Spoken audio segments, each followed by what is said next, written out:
رو پرو گوش فروشا راست میاین اینجا میبرین دیم اتاج میبرین برادرای عزیز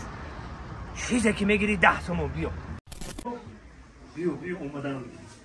تمام اینا پای افزالا زنونه مردونه زمانوی اینا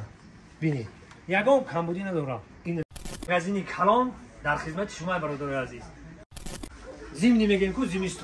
زمستونه شما است تابستونه شما است همه ما و شما مردمی تاجیک سربلند و خاناباد باشین. سلام دوستان عزیز، تخفیف کلان 1 برابر 50 در 50 اینا برادرها مرکزی پای افزال سنتر آبوی بیا اینا که بیا من شما ده یک تک فهموندم تخفیف شده این 50 تومنش نمیدونیم روز میدونیم 20 تومن بود که بالا چخیلی گفتم 1 برابر 10 میشه دیگه چیز میگیری 10 تومن بیا آنکه من شما دلشون بیا اینا مرمت میکره اینا بجه بین اینا رو پرو این همین گوشت فروشا راست میاین اینجا میبرین دیم اتاج میبرین برادرای عزیز چیزی که میگیری 10 تومن بیا آمدم السلام علیکم پدرکه همه خیلی پدرکه دیگه این بیشتر به پل اینه دیگه اینجا به پلش این باید دیگه 10 تومن چیزی که میگیری اینجا 10 تومن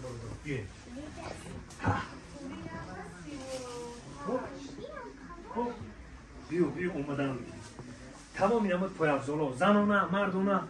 کودکانه و همه نمود داشت هست اومدن یکی دوم همه چی هست برای که تخفیف کردن که با باری نو میارن اینا شما رو تخفیف 1 برابر 20 تومن به 10 تومن شده اینا برابر اینا ماشاءالله اینا طفلای زمانوی اینا ببینید یگان کمبودی نداره اینا ببینید اینا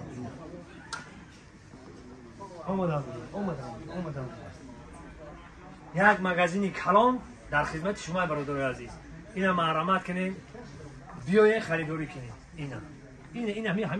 همین کجاش کم بودی داره اینا بسم الله الرحمن الرحیم اینا برای خواهرکمون برای همه دوست رویکای نازنین تمام اینا لباسا هست با اینجا مقصد که بگیم کم قاوستر هم هست اینجا زمینی میگن که زمستونه شما است تابستونه شما است همه نمودش هست برادرها اینا من شما را دعوت میکنم چقدر گفتم تخفیفی کلان 20 تومن بود 10 تومن شده اینا معرفت در مغازین کلان در خدمت شما است باقی خدا نگهبانی همه ما و شما مردمی تاجیک سربلند و خاناباد باشین در خدمت شما مرکزی پای افزال